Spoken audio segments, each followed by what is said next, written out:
Hello everyone and welcome to our YouTube channel.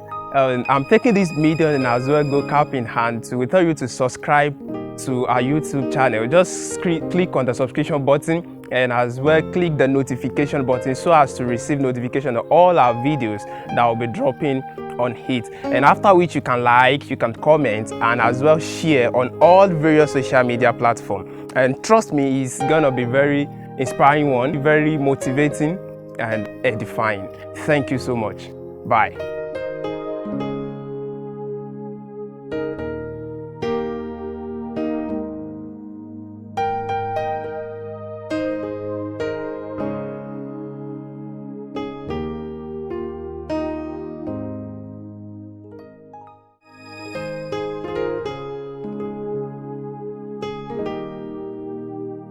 Who is qualified to get married or to have a Christian home? We are talking about, the preacher that left now said it. We are talking of Christian homes. We are not just talking of just any home. So what we are telling you is an ideal for a Christian home. And you must understand that Christian home or making your home to work is not something that drops from heaven. It's a conscious effort. It's a decision you make and you work towards it, that my home is going to work. My home is going to be one of those Christian homes that God is expecting. If you don't take that decision now, and it is after marriage, when you are struggling, you are not likely to get it. But if you make that decision now, and you have started working towards it, it will be very easy for you when you get married. Who is qualified? Number one, both of them must be genuinely born again. 2 Corinthians 6:14, you may write it. We should not be equally yoked together with unbeliever. You should take note of that. Both of them must be genuinely born again. I use that word genuinely born again. It's not every church goer that is born again. It's not everyone that is carrying Bible is born again. Let me surprise you. Is not every shikabalabasa kataraborobo that is born again. If you think that brother can blow tongue and that sister can blow tongue and you jump at her that you have found the will of God, hey, would you enter me?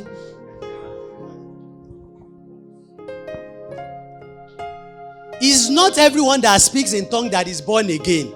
Speaking in tongue these days, especially in our own time, is not difficult to do. Anybody can speak in tongue. Very easy. So, both of them must be genuinely born again. Can two work together except they be agreed? If you marry an unbeliever for whatever reason, you should know that devil is your father-in-law. And he has access to come and check his son or daughter. And so when he visits, don't cast him out. He will not go.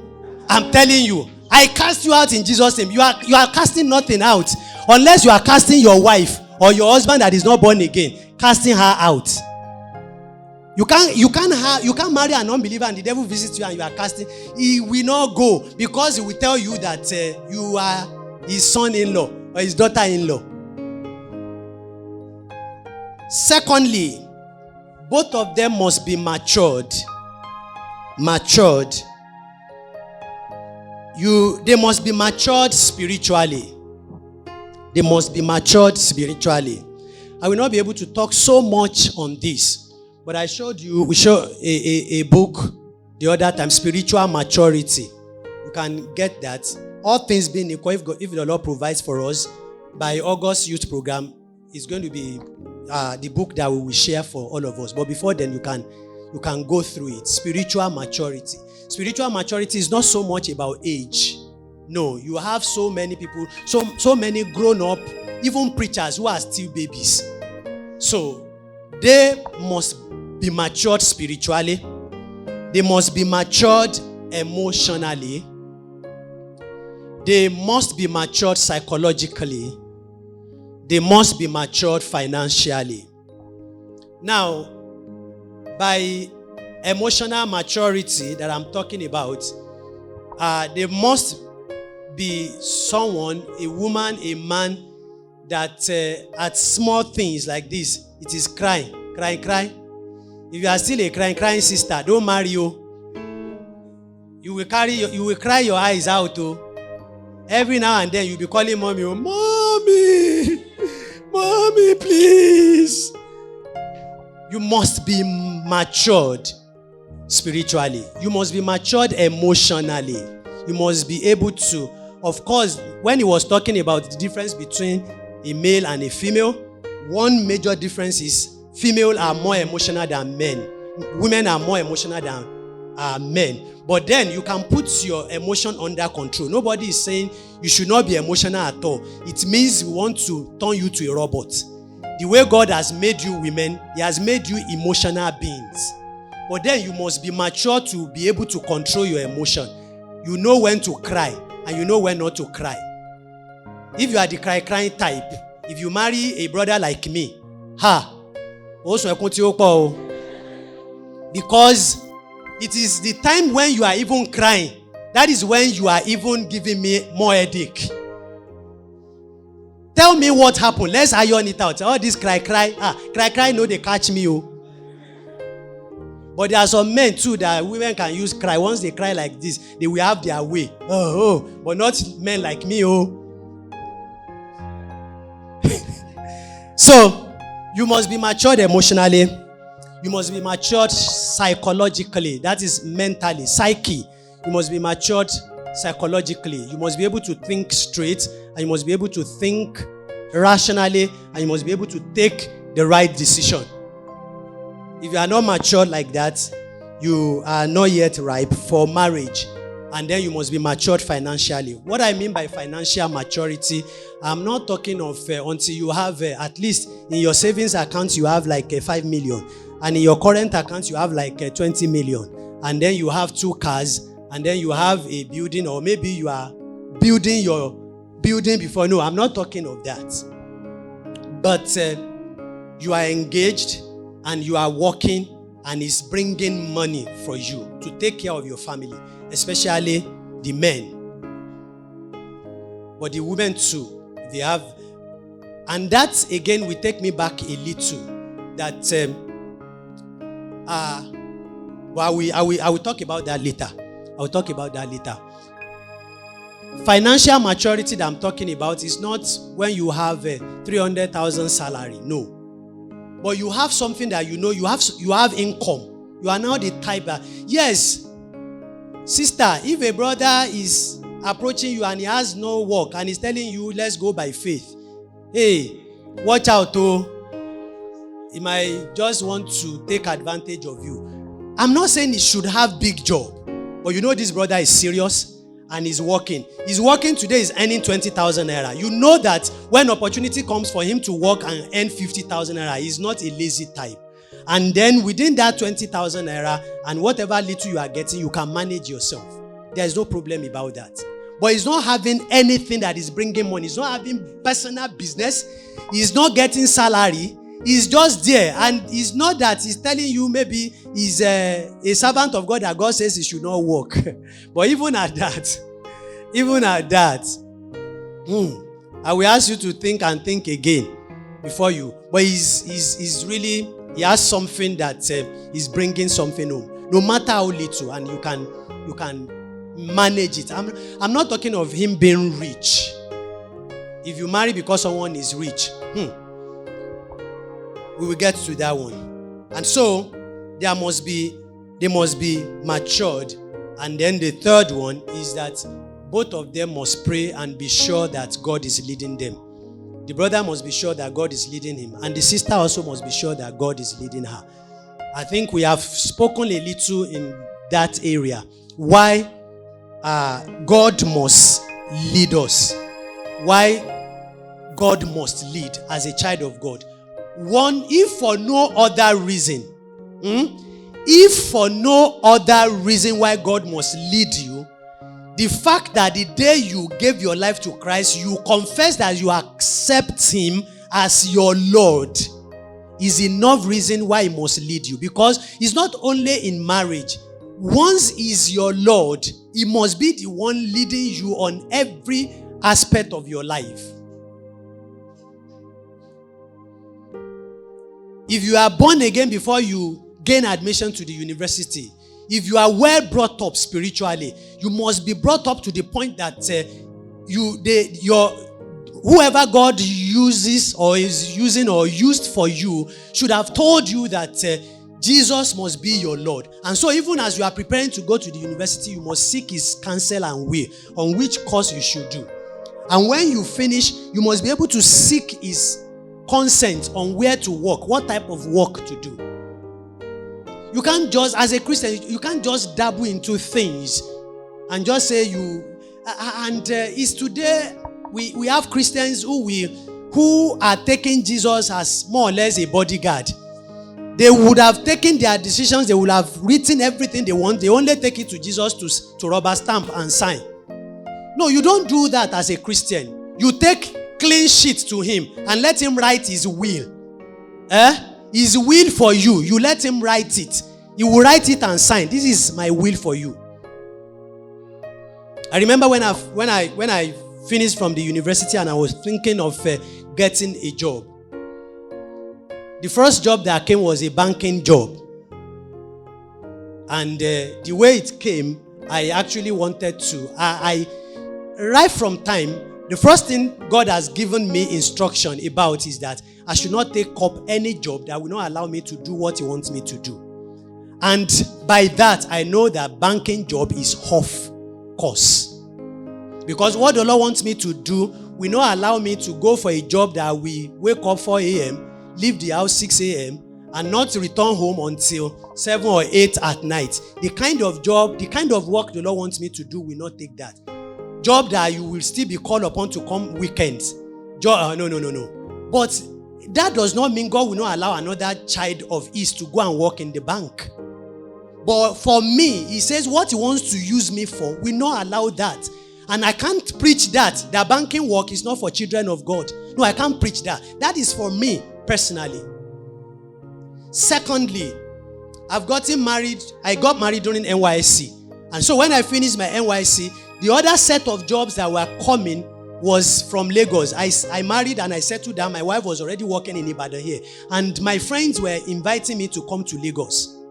And I understand that it is not the will of God. Listen and listen now. It is not the will of God that after you marry, husband in Port Harcourt, wife in Abuja, that is not the will of God.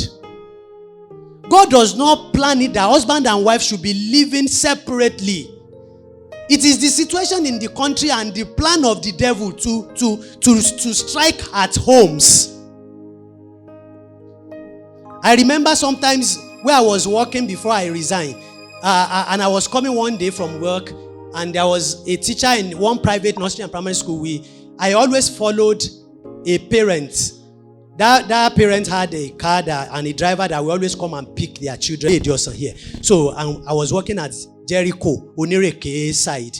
And so it's easier for me to follow them down to Oremeji and just take a 10 naira bus to Idiosa. I'm talking of 10 naira Deno. And so I always follow them. But they have a small girl in that nursery and primary school. So we always branch there to pick that girl up. And so one day we branched and I saw a bus. The school does not run school bus to pick children from home. And I saw a bus parking and I saw these children, 2 years old, 3 years old, 4 years old, upward. I saw them queuing, lying down, wanted to board the bus. And I was curious because I knew the school was not running school bus. And so I asked the man, one of the teachers that I know there, that you are not running school bus. Who are these? Which bus is this? They say it's hostel bus. And who are this one going? They say hostel students. I said, come again. Hostel students. Honestly, I'm not exaggerating. Some of those kids are still wearing Pampers. They are still wearing, I'm telling you. In the hostel. Why? The parents don't have the time. The husband maybe is working in one telecommunication company and the wife is working in bank. And so they don't have time. So I see it as heartlessness. I see it as wickedness. How will you go and drop a 2 or 3 year old kid, boy, child into the hostel, boarding school? So the Lord does not plan it like that. So I have to, these are part of what I have to suffer in doing the will of God. I want to do the will of God, and I know that this will cost me a lot. So those opportunities that were coming from me in Lagos, I can't leave my family, my wife and that little boy that we had then, leave them in Ibadan and be working in Lagos and be doing weekend husband. And the funny thing is, as you will start with weekend, but before long, it becomes 2 weekends. Before long, it becomes what? Once in a month. Before you know it, it becomes leave. When I get my leave, I will come home.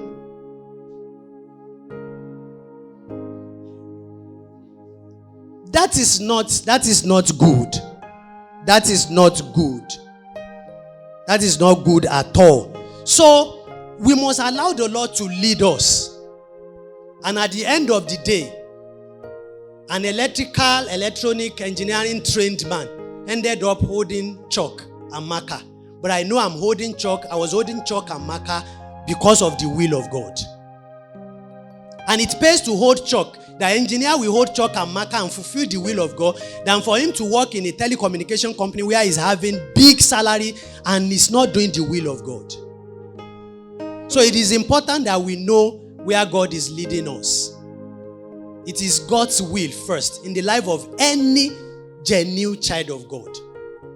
And so, if we allow God to lead us when we want to, even if you want to rent a house where you believe in, you must present it before the Lord. Some of us just think and we just rent a house. And at the end of the day, we are saying witches are troubling us in the house. Did you tell the Lord before you rented that house? You want to build a house, you didn't ask the Lord which area. You're only calculating everything on your head. And at the end of the day, you build a house among area boys. So in everything, a genuine Christian will allow the Lord to lead him. And the same thing on the matter of marriage. It's not different from the normal leading of the Lord in your day-to-day activities. So the Lord must lead you. That is one reason. Then the second reason, he mentioned marrying an agent of the devil. Hey, brother and sister, it is only the Lord that knows who the agent of the devil is. Sister on assignment. It is God who knows him. Who knows her. Brothers on assignment. It is God who knows him. The first preacher that told us, that left now, told me a case. Not Nollywood movie. Not Hollywood movie. Real life story. A man that pretended to be a Christian and pretended like that for years until he got a sister he wanted to get. And after he got married and he went back to his Jalamiya and went back to the mosque and started his normal Islamic way of life. I think till today the sister is still there. The sister still carry that as her own cross. The woman is still there, married to that man till today, and the man continues to practice Islam. But he was once a bro. Whose fault? Whose fault? The Lord's fault? No way. No way. The Lord will have sent signals. That's why we must be very, very careful. And I'm also a witness, a testimony regarding that. I always share that. The sister I first got engaged to, it was God's, and that's why I always emphasize. I cannot overemphasize honesty and sincerity in whatever you are doing as a Christian. The Lord honors sincerity of heart. If you are making mistake, and the Lord saw that it's not something intentional, that you are honest, you felt, the Lord will always get you out. Even when the Lord was telling me that, when the Lord was giving me a message about that sister, I was still even misinterpreting it. But God saw my heart, that there was nothing, honestly speaking, there was nothing with that sister that that could naturally attract me. I felt it was the will of God. And I continued like that. I didn't hear what God was saying again. Until when God started speaking to other brethren, speaking to other brethren. And when they could no longer hold it, those brethren started calling me and voicing out that God told them this, God told them this. About 4 or 5 of them at the same time. Then I had to take caution. And I said, sister, let's have a break. If it is the will of God, we will meet again. But before we met again, the Lord had finally done it. One day we had a prayer meeting here, this same place. And the Holy Spirit came down. And the power of God was in our midst that day. And the power of God struck the sister. And then,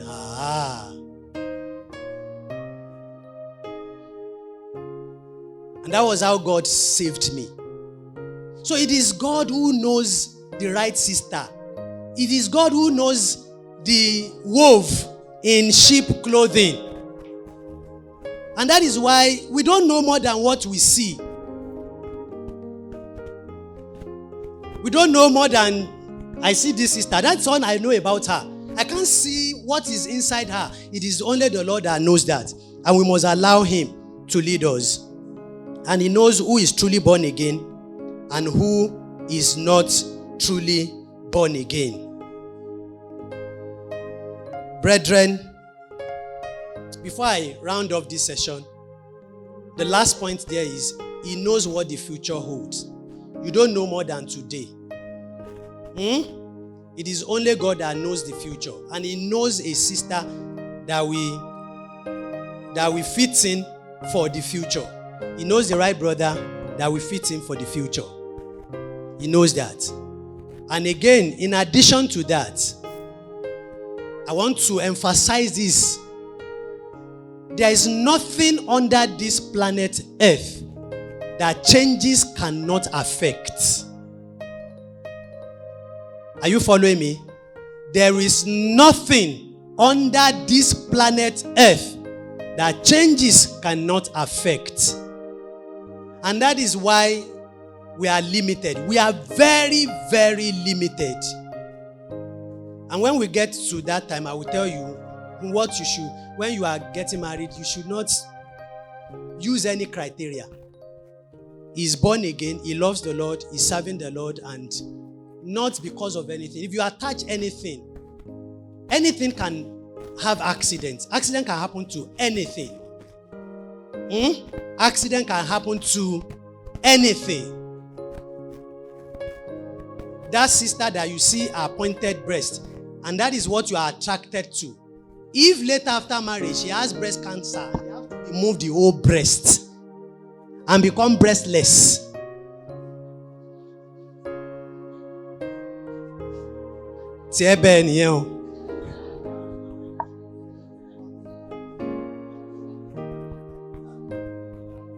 Would that be the end of the love?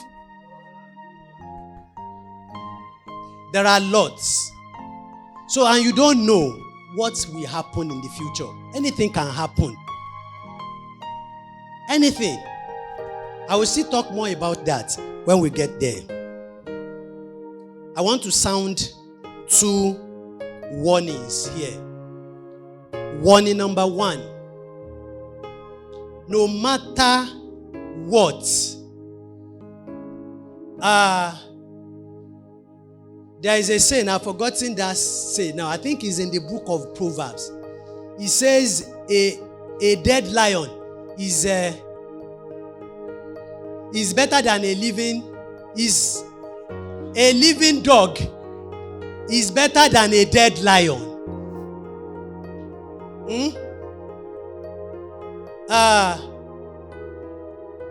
Abiku. What is the English of Abiku?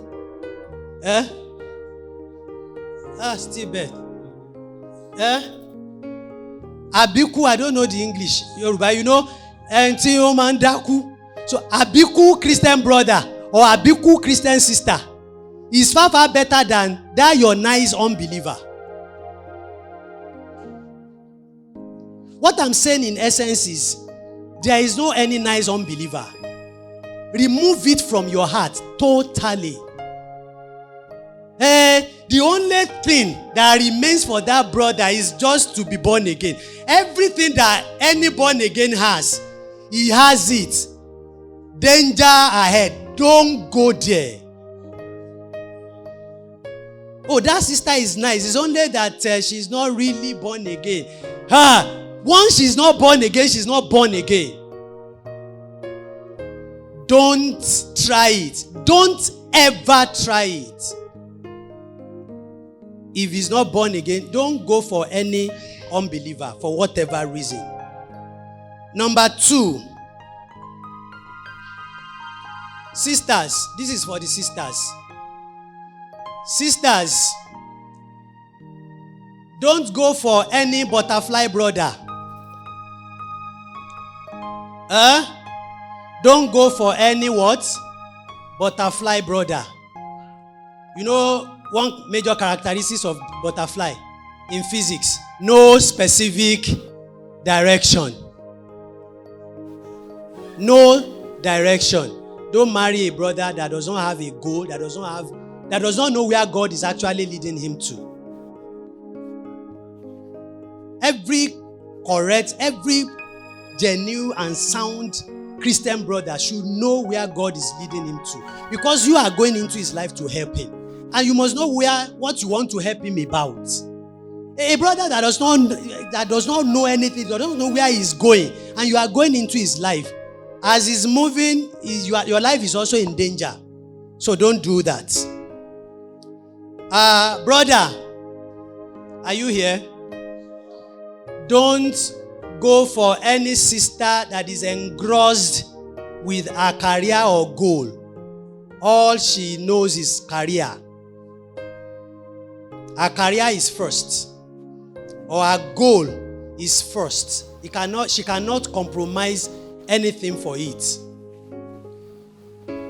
If you go for her, you may be surprised that she may not be there for you when you need her. Her career will be bigger to her than you yourself. Sister, don't marry a brother who does not have any man. Oh, both now. Both brother and sister. Don't marry a brother or a sister who does not have anyone that can call him to order.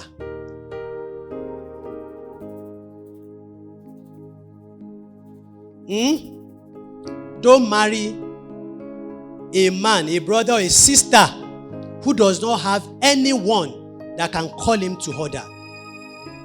That if the whole thing is scattered, you can go to that person and report your wife or husband to him, and they will call him to order, and he will listen.